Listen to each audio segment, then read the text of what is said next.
Bom te encontrar aqui de novo no programa Religare. E nós vamos continuar justamente a falar sobre as músicas, as canções dentro das religiões. E hoje estou tendo o prazer de receber o maestro Jesus Figueiredo. Ele vai falar um pouco para a gente da música lírica. Não só a lírica, mas outras também. Mas a lírica é a que ele mais se envolve. É um prazer receber o senhor aqui, mestre. Prazer é todo meu, Luzia. Grande prazer. Mas antes da gente falar sobre a música dentro da religião, eu gostaria de saber um pouquinho dessa sua trajetória. Como é que a música entrou na sua vida? E com quantos anos? Bem, a música, ela entra na minha vida desde sempre, de uma maneira muito natural. Eu sou de uma família que toda parte da minha mãe é uma família que veio do interior fluminense, do norte fluminense. E eles tinham ali a prática de fazer música todos os dias. Eu lembro que minhas avós, minhas tias, todas elas tocavam piano. E tocavam bem o piano. Então, desde criança, eu era uma criança curiosa, né, por aquela música que estava dentro de casa todos os dias. E eu comecei a demonstrar meu interesse com os brinquedos, né? Um violão de brinquedo, piano de brinquedo. Mas depois passou a tocar piano E normal? logo, quando elas perceberam, minha avó, minha tia, minha mãe, quando elas perceberam, falaram, vamos aproveitar, e que esse menino ele gosta também de música, vamos aproveitar. E começaram a me colocar em aulas, né, de piano, de violão, de teoria musical, isso com 5 para 6 anos. Nossa! E a partir dali, a música já não saiu mais de dentro de mim. E assim, publicamente, qual foi a sua primeira aparição? Eu sempre, né, durante toda a minha formação, quando criança, na escola, sempre se tinha alguma apresentação de violão, apresentação de piano, assim, eu sempre estava presente ali para os próprios colegas, né, para as outras crianças. E também aquela coisa da música em casa, né, quando você recebia uma visita, toca aquela música tal para fulano, toca aquela música assim, assim. Então, sempre a gente, dentro de casa e na nossa rede de colegas, de amigos, sempre a gente faz a música, né? Faz a música acontecer. E conforme a gente vai crescendo, em algum momento a gente tem que tomar uma decisão, né? O que a gente vai fazer da vida, né? E logo, quando eu tive que tomar essa decisão, foi difícil, né? Porque viver de música no Brasil sempre é um tema delicado, né? Um tema delicado. Mas em determinado momento, um apoio assim, até da família, que eles viam que desde cedo me dedicava tanto, né? Eu fui para a área musical, fui estudando até entrar na universidade, fui fazer escola de música da FRJ. Porque realmente todo mundo ligado à música ou começou no coral da igreja ou começou no coral da escola, né? Sim. Parece que é o início, né? Vamos testar aqui para ver se dá certo. Exatamente. E mais ou menos o que aconteceu com você.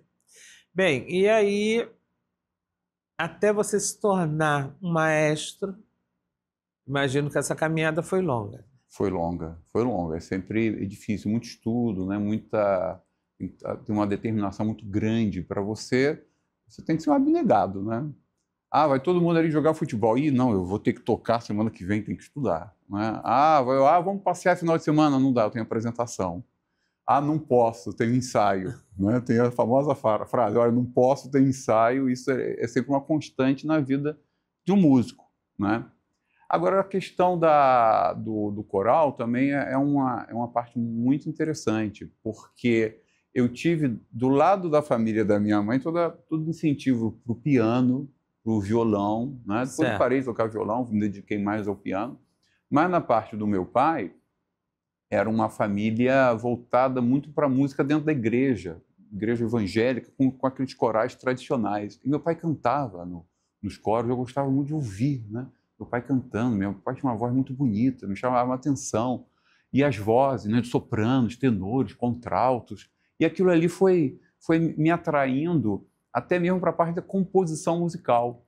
Daí a música coral me atraiu para um outro lado, né, que até então eu não tinha percebido. Eu acho que o coral hoje das igrejas, eles estão cada vez mais se superando, né? Eu assisti um show do coral da Igreja de Jesus Cristo Santo dos Últimos Dias, que anteriormente as pessoas chamavam de Mormons, mas que agora eles mesmos pedem que a gente fale o nome da igreja, porque Mormons é o nome do livro que eles leem, que serve como um guia, mas o nome da igreja é a Igreja de Jesus Cristo Santo dos Últimos Dias.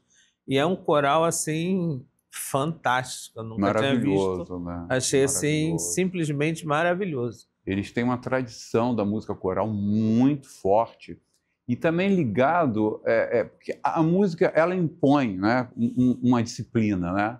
E eles são muito ligados à organização, né? Porque a música, não é mais a música coral, ela é capaz de juntar 100, 200, 300 pessoas e para você cantar todo mundo junto, todo mundo afinado, fazendo uma boa música, você, se não tiver uma organização, um momento exato.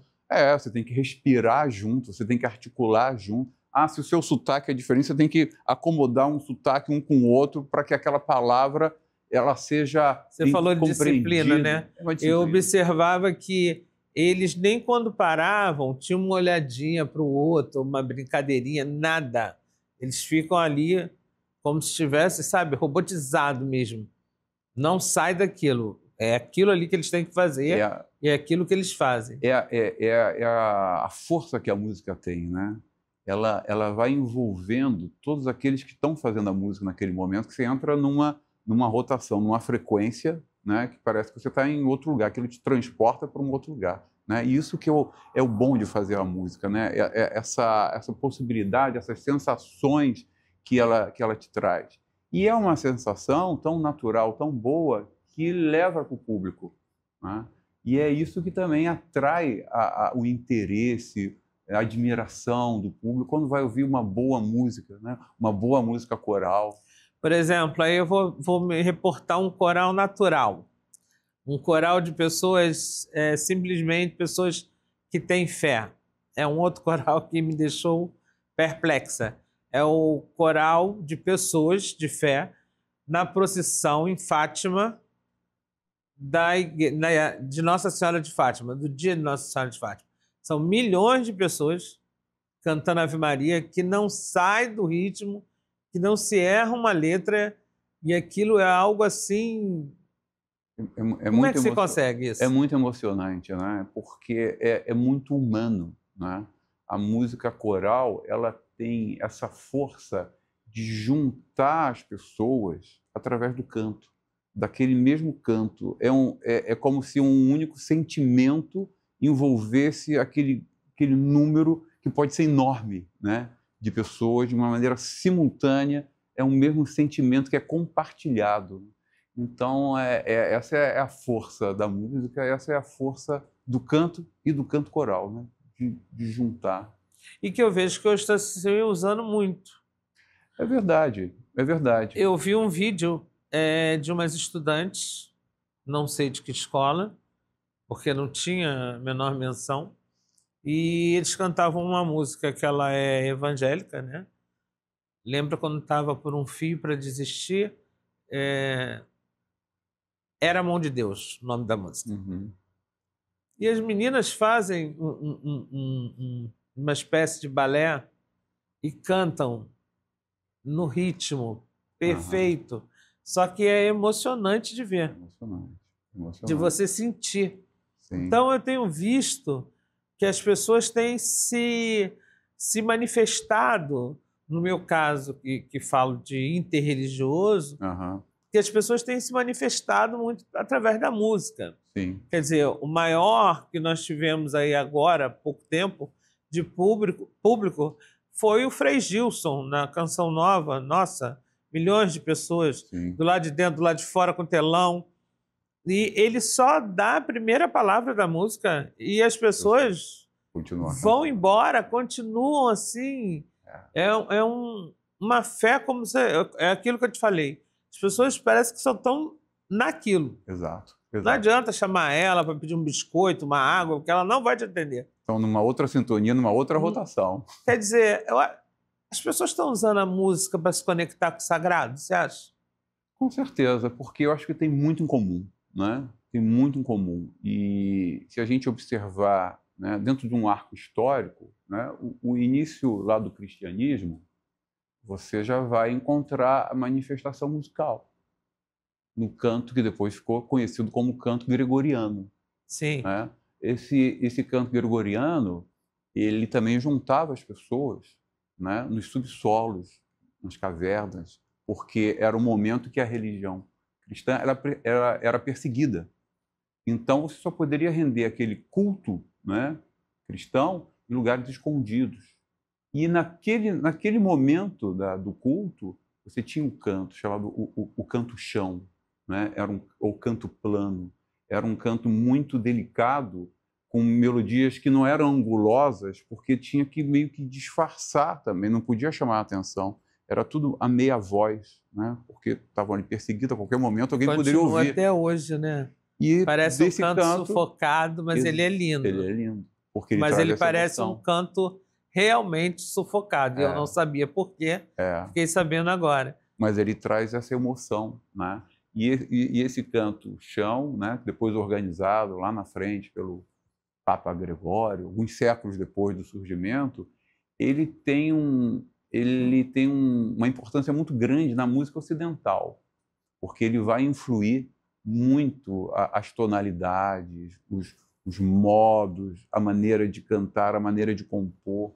A música ocidental ela vai se desenvolver, vai se ampliar muito baseado nesses cantos antigos. E se a gente voltar um pouquinho, nós temos os judeus, que mesmo com toda escravidão, com todo problema, que eles cantavam. Sempre. Só que as pessoas, eu não sei para quem traduziu, mas eu fiz isso, as músicas são sempre falando de Deus, sempre pedindo alguma coisa a Deus, sempre falando da situação deles em relação a Deus, da relação deles em relação a Deus.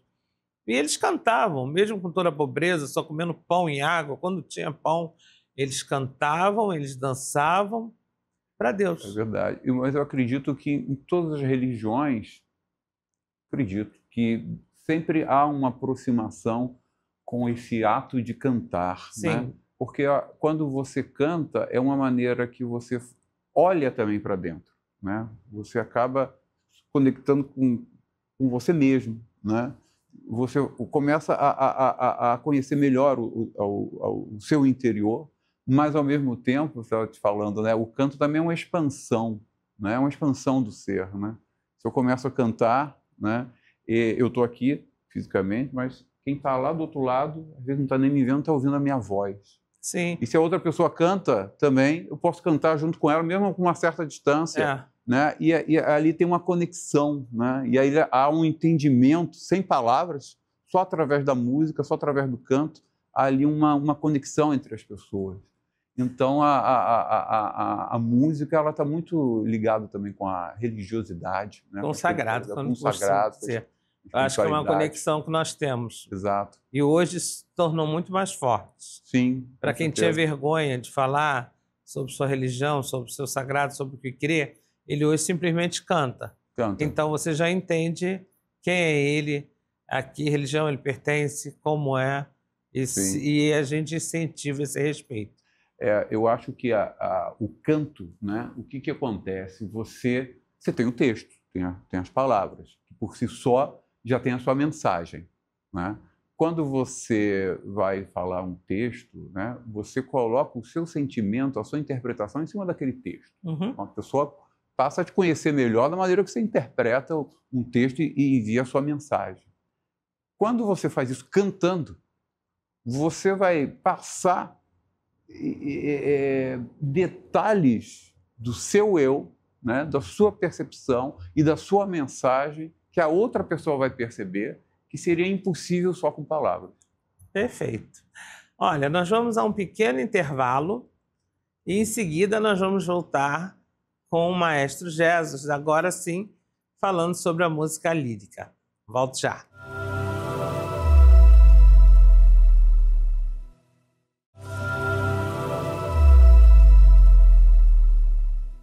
Voltamos com o Maestro Jesus e agora vamos falar sobre essa importância.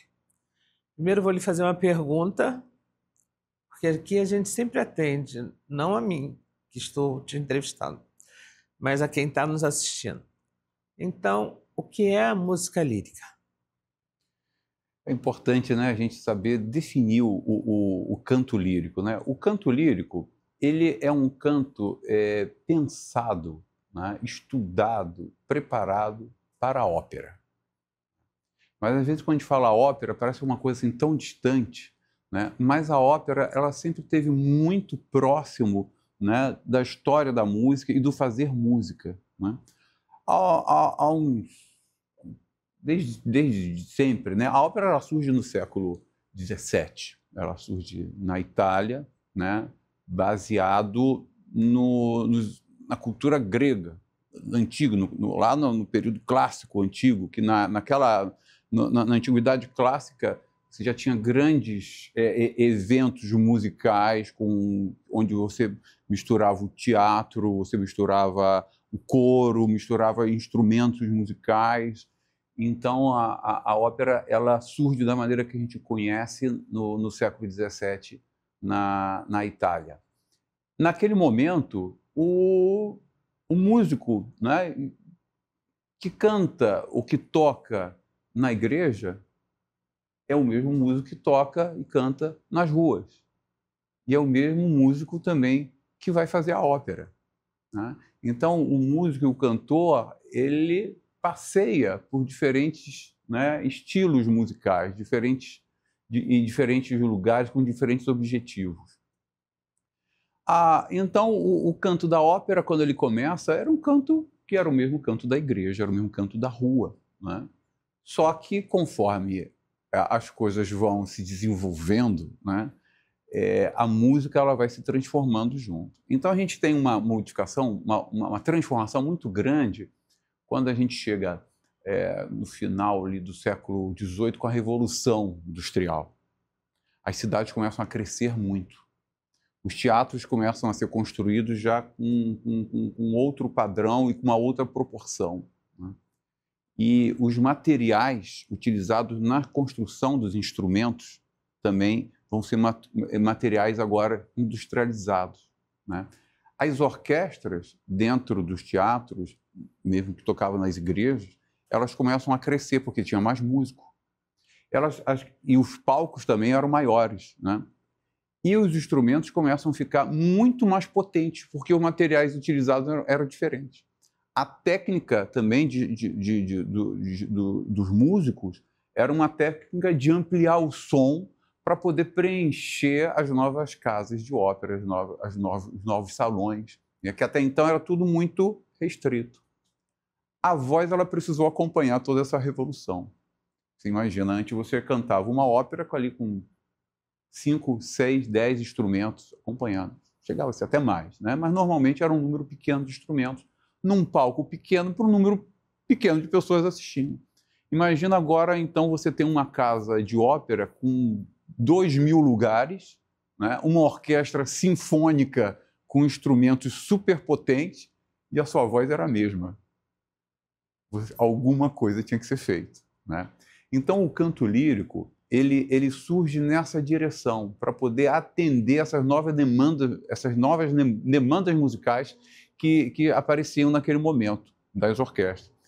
Obviamente, também o conhecimento da biologia, por exemplo, da fisiologia, né? Ela foi avançando e permitiu o desenvolvimento do bel canto, né? Ou seja, do canto bonito, do cantar bonito. Que esse bel canto é o que a gente entende hoje como o canto lírico, né? O canto onde ele tem algumas características que fazem com que a sua voz ela ganhe uma projeção que seja capaz de cantar junto com uma orquestra sinfônica e você vai ser ouvido. Então, o canto lírico ele surge nessa direção de ampliar a sua voz com beleza, né? Certo. Mas que ela seja compatível com essas novas massas sonoras que surgiam naquele momento com as orquestras sinfônicas. Certo, mas, por exemplo, nós temos muitos cantores, Sim. certo? Nem todos são líricos. Então, o que precisa um cantor para ser um cantor lírico?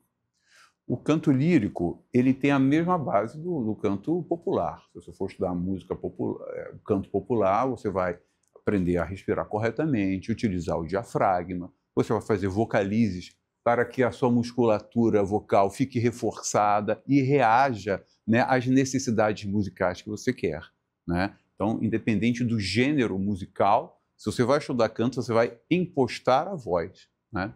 O canto lírico, ele tem algumas diferenças, porque a maioria dos gêneros musicais, principalmente a partir da meados do século XX para cá, você pode utilizar uma invenção que foi muito bem-vinda, que é do microfone, né? Então, você vai cantar um conjunto de música popular, você está usando o microfone.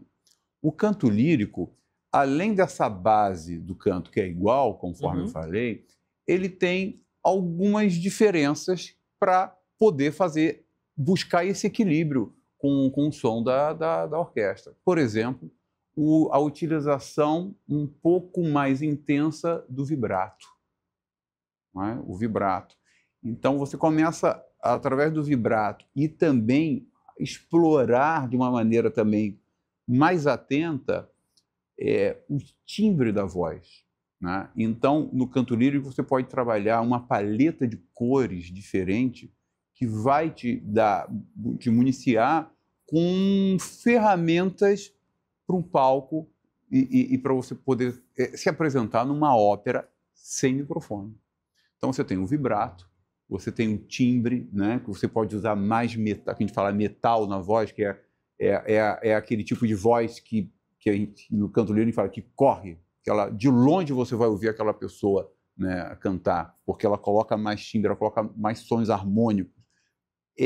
Às vezes, efeitos como portamento de portar a voz, amor, amor, canta amor, tem uma projeção. Quando você faz o portamento, né, você tem outra projeção. Então, você aprende a utilizar algumas técnicas, né, alguns detalhes na voz que precisa ser utilizado no canto lírico e em outros gêneros musicais já não é tão comum. Mas a base é a mesma. Eu até entendi, mas vou te fazer uma pergunta. Qual é a diferença do canto lírico para o canto gregoriano? O canto gregoriano ele surge lá nos primeiros anos, né, nos primeiros séculos do cristianismo. No momento que você vai estudar o canto gregoriano hoje, obviamente você vai precisar também da técnica vocal, para você poder cantar horas, né, e proteger, né, o seu aparelho fonador, e ao mesmo tempo você vai buscar uma beleza na voz, né? Você vai buscar uma destreza, uma agilidade, para que a voz fique realmente encantadora. Hoje, você pode ser um cantor lírico, né, e fazer canto gregoriano, mas o cantor lírico vai ter que saber dosar a voz. Ele não vai poder utilizar um excesso de vibrato, né? Ele não vai poder, muitas vezes, usar o mesmo tipo de portamento na voz que você usa no canto lírico. Ele vai ter que arredondar, vamos dizer assim, na nossa maneira de falar, né? Arredondar a voz para que não fique uma coisa over, né? Para que aquele estilo musical do canto lírico seja bem executado, né? Tá. Então não pode cantar um canto lírico da mesma maneira que canta um canto gregoriano da mesma maneira que se canta uma ópera. Perfeito. Tem que ser bem ajustado. Quer dizer, e aí o canto lírico vem para as religiões, principalmente na Igreja Católica. Sim. Certo? Sim. E aí a gente observa que, além de cantar, ele interpreta aquele canto dele, né? Sim, parece exato. uma ópera. Exatamente. Não é isso? É isso mesmo. Você falou tudo. Eu vou dar o exemplo aqui do Rio de Janeiro. Certo. Né? O Rio de Janeiro, no final do século XVIII, ele teve um grande músico, né, que foi o padre José Maurício Nunes de Garcia. O padre ele foi mestre de capela da antiga Sé. E ele vivia num tempo, né, onde ele tinha que tocar o órgão da igreja. ele tinha que ensaiar o coro, ele tinha que ensaiar os músicos da orquestra e tocar, fazer a orquestra bem ensaiada para atender todas as necessidades da igreja. Mas, conforme a gente falou lá no início do programa, o músico, ele saiu da igreja, ele continua sendo músico. Perfeito. Então, o padre dava aula, né? Ele tinha alunos, e ele também tocava nas óperas. Né? Ele tocava nas óperas, compunha, inclusive.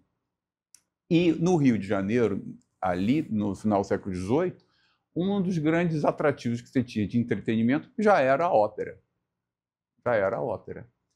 E é exatamente nesse momento que tem a Revolução, as casas de ópera começam a crescer, os instrumentos começam a modificar. Tem a chegada da família real aqui no Rio de Janeiro, no início do século XIX. Quando chega a corte, quando chega a elite junto com a corte, começa a vir também cantores, músicos de Portugal, Itália, Espanha, junto com essa corte para o Rio de Janeiro. E aquela música aqui no Rio de Janeiro, ela ganha uma efervescência, ela ganha uma outra proporção, porque e o gosto pela ópera, que já existia, ele também se amplia. Né? Então, naquele momento, o padre Zé Maurício, quando chega a família real, o Dom João VI mantém ele como mestre da capela. Então, ele passa a ser mestre da capela real. Né? E ele compunha as músicas para a igreja, continuou compondo as músicas para a igreja, mas com um gosto já da população muito voltado para a ópera. Então, as músicas dele, as músicas para a igreja, além de ele buscar e ter essa influência da ópera, ele também tinha os cantores. Eles tinham os músicos que, saindo da igreja, ia também para as casas de ópera fazer o seu repertório. Né? Então, ali tem uma integração. Nessa época, estou dando o exemplo do Rio de Janeiro, mas isso acontece, né, na Europa, em outros lugares.